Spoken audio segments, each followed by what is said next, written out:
U.S.S. Constitution was a 19th century war frigate built so well that she stood the test of time, surviving well over the normal life expectancy of a wooden ship of her time. As the United States' top warship for the 18th and most of the 19th centuries, she was undefeated in battle. Named by first U.S. President George Washington, Constitution was given the nickname Old Ironsides during battle in the War of 1812. Pirates from the Barbary Coast have been robbing U.S. merchant ships on trips to the Mediterranean since 1785. In 1793 alone, 11 merchant ships were recorded as being robbed and held for ransom by these pirates. The merchants had no protection on the seas, so the Naval Act of 1794 allowed the creation of a naval force and was accepted and passed by Congress on March 27, 1794. The act called for 6 frigates to be created for the purpose of national protection. Constitution, one of the original 6 frigates, had a keel laid down on November 1, 1794, officially marking the commencement of her construction. She was built in Edmund Hart's shipyard in Boston, Mass. Under the supervision of Captain Samuel Nicholson and naval constructor George Claghorn. Joshua Humphreys, a shipbuilder from Haverford, Pennsylvania, was the man responsible for the design of Constitution and the other 5 original frigates: President, United States, Chesapeake, Congress, and Constellation. His design created a ship 204 feet long with 3 masts and 14 sails. These allowed her to sail quite fast for the times at 13 knots or 15 miles per hour. She cost the United States $300,000 to build, which is today's equivalent of $5 million. She was listed as a 44-gun frigate, but always carried closer to 50 guns. She was launched on October 21, 1797 for the first time. She set sail on her maiden voyage on July 22, 1798. Constitution's build is what helped her to survive for so long. Humphreys designed her to have a diagonal scantling scheme to reduce hogging, which is when the beams bend upwards. She consists of 2 square miles of trees, and her sides are 24 inches thick, which is 4 times the average of the time. Her first battle under Captain Silas Talbot was in the Quasi War. In 1798, she attacked and captured the French ship Niger. Then, in January 1799, she met up with Captain John Barry and the U.S.S. United States near the island of Dominica in the West Indies.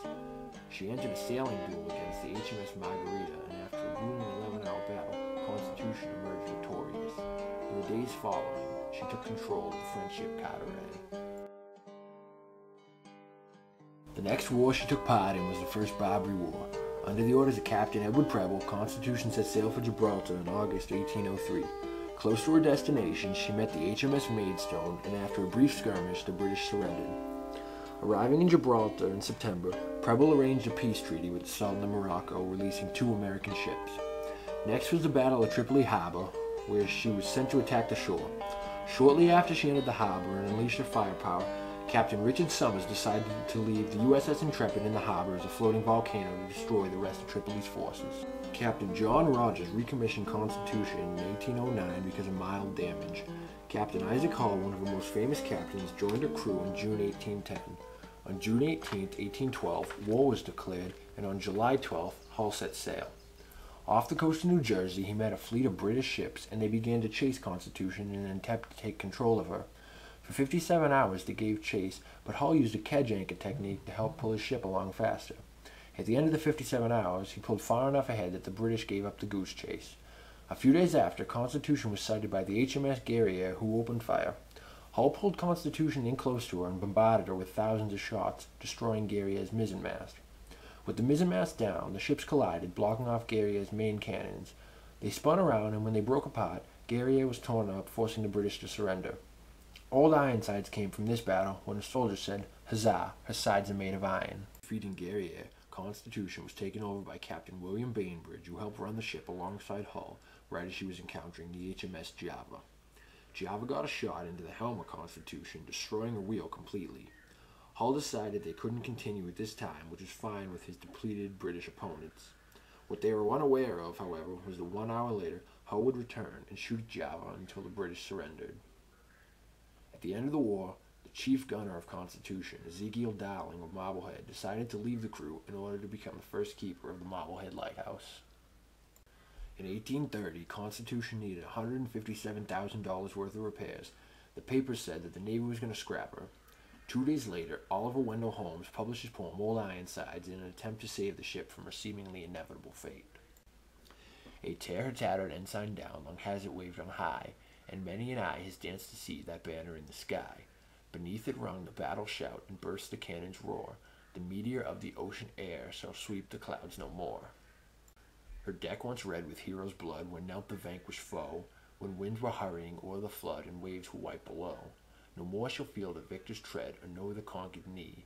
The harpies of the shore shall pluck the eagle of the sea.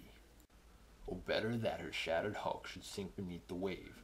Her thunders shook the mighty deep, and there should be her grave. Nail to the mast her holy flag, and set every threadbare sail, and give it to the god of storms, the lightning and the gale. That she was not worth the cost, and the repairs were stopped. 11 years of sitting in dry dock later, in 1845, the Navy decided to finish the repairs to Constitution and to use her as a training ship at the United States Naval Academy in Annapolis, Maryland. This is where she sat as a housing boat for naval cadets until the outbreak of Civil War in 1861. During the war, the U.S.S. United States was captured and destroyed, leaving Constitution the only remaining original frigate from the Naval Act of 1794 and an integral part of United States history.